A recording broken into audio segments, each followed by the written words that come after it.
lesson planning, and student engagement. Student First works within the guidelines of the school, and every school has its own policies and way of doing things. And each teacher within any particular school may have its own way of doing things. And so, and a lot of it's experimenting. What training works in one school would not maybe work at another school because the student body isn't interested. I mean, just an example, I have one school we work with. They are the highest poverty rate of any of the schools we deal with. The students have no supervision, they have no support after they leave, and those students really have a hard time. And so, you know, helping them to learn to support each other is a hard task, and that's tough when they haven't been taught that, you know, because that gentle support that people can give to help motivate you and help you achieve your goals, they've never seen or never had. And so you're trying to teach something that's like a foreign language to them. I'm a firm believer in this. You can go in there and teach people stuff, right? And they're okay with that, whatever stuff, disability, history, advocacy. You can't teach them stuff because they don't learn that way. So if you want to teach them, like you're going to do disability history this week, next week you're going to want to engage them. You're going to want to have them do a team activity that's fun and exciting, because you got to keep it mixed up, otherwise they get bored. And the problem, if once you do a school, like again, you start at 9th grade, you know, you have young people, the next year you have the same student, now that curriculum's no good. And I know you don't like to hear this, that curriculum's no good because now the students have seen it, they're bored during that curriculum. And there's an exception, some of the marshmallow towers and the building things. Towers. Right, they like that stuff, but once they know it, then they become a disruption to the class because they're not interested in it no more. So you always got to keep it going. And it even gets harder when those students move to your transition program, because now, you know, so you got 6 years, so you figure that's 180 lessons for that student you got to come up with over his 6 years. That's a lot of lesson planning. So modifying lesson plans. If this is a good example of modifying, so I took that lesson plan and I modified it to fit your guys' needs today. Those are not the question I asked 9th graders in school. But so some of the lessons can be modified to adapt to your class. And you know, the only way to know that is to know your students. And you guys, did everybody get to see this? So you guys will know your classes as you know your classes. Does that make sense? Yeah, and unfortunately, every year's different. Like one year, this class may be so pleasant and so friendly and play so nice in the sandbox. The next year, you know, it's a cage match. So it's just how it is. As students change, the personality of the clubs change. And so again, it's adapting. So modifying lessons. A lot of these lessons can be simply modified just by changing them a little bit. And as, you know, in the beginning you won't have to, but as you become an expert, which you will, you'll learn how to modify it to fit the needs of your class. So I talked about this a little bit, picture exchange system. This year, we're not doing a lot of that, but in a lot of years, last year, I would make little pictures for folks that are non-verbal. You know, I don't like non-communicative, because with the right tools, they are very communicative. And they are very verbal too, even though they can't talk. I mean, and so the pictures will represent their needs or the topic. You know, depending on topic, you'll have just a little flashcard, and that will represent them. And you'd be surprised how smart some of these kids are. I mean, it just blows my mind. You know, there's nothing they can't do.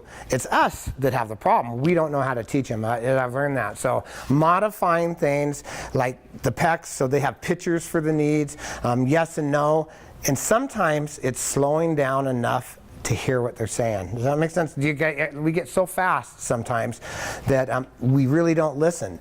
And the more you're around somebody, the better you can understand them. It's not them that has the problem talking to you, it's you that has the problem listening to them. Does that make sense? Okay? So hand over hand support. So when you're doing some activities, you actually help them achieve the activity, hand over hand, just like I said. So you help them pick it up, you help them put it into place. Give us an example of that, Michelle. You're good at that.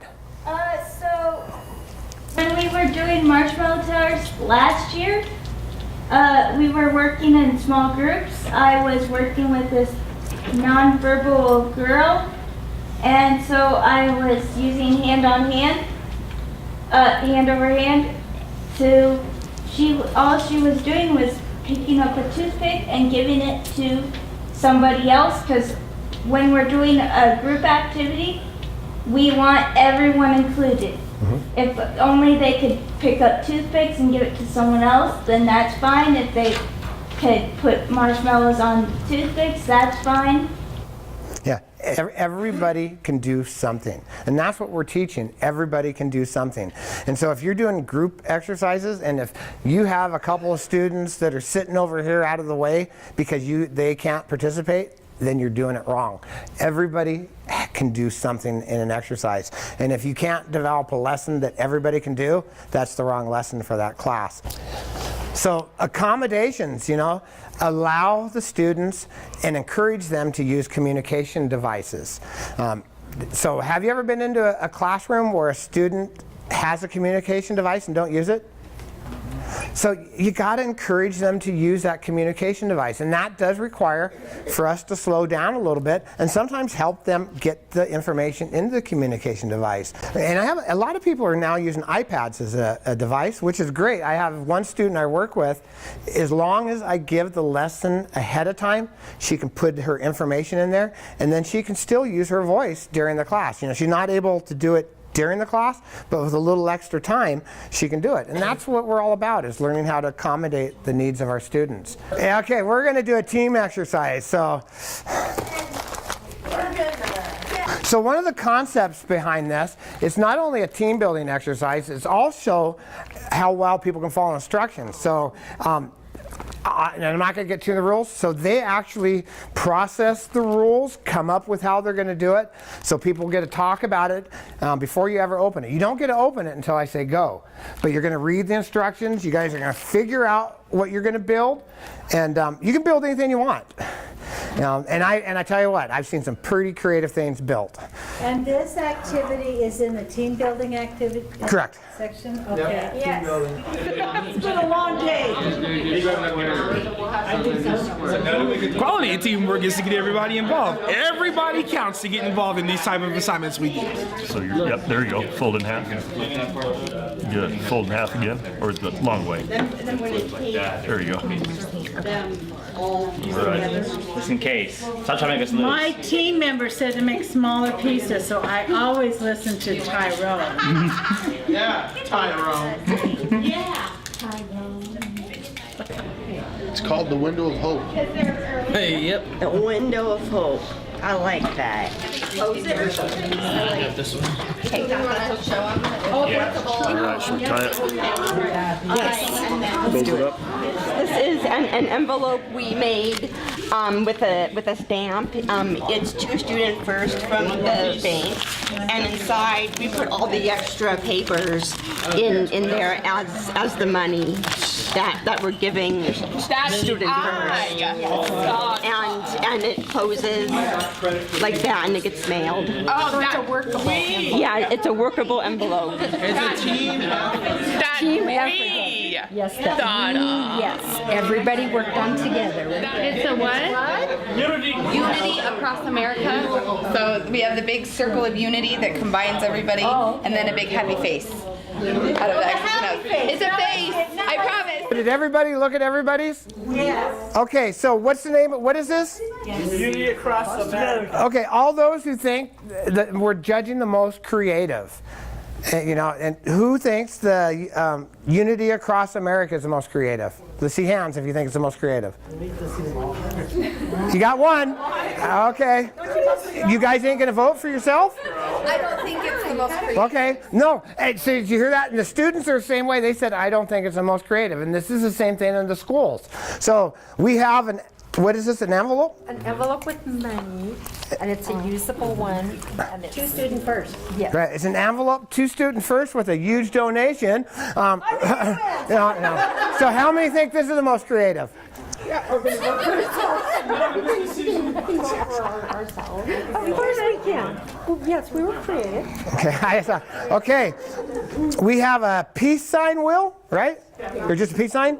Yeah. Okay, who thinks this one's the most creative? I'm still Ryan's been Or? Okay. Some of the members, you're voting for everything. All right, the window of hope. Who thinks this is the most creative? Guess what? Our envelope won unanimously. And it's the same thing. The students also vote on what they think is most creative. I mean, I tell you what, some of the things, we had one classroom, they built a carriage that actually rocked with a baby doll that went inside of it. Yeah. What were some of the other things? Oh, Michelle. There was a volcano. Yeah, they built a volcano and they put paper inside of it, and when they squeezed it, it erupted. Somebody built an actual rose.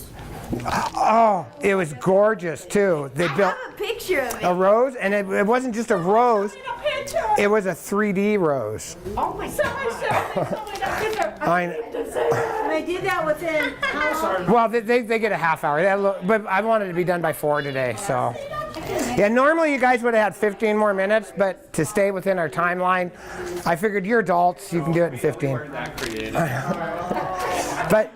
But can you see where this gets students excited? Absolutely, and this is one of the things you gotta, if you're gonna teach them something serious one week, give them something exciting the next week. Never give 2 serious things back to back, because your club deteriorates. If you would like more information about Student First and starting a club, contact Donna Larry at pfow@clarkston.com. EPIC is a grant of national significance. It stands for Equal Partners Interstate Congress. And if you're interested in more information about leadership and self-advocacy, contact EPIC. You can contact Noah, Noah, @arcwa.org.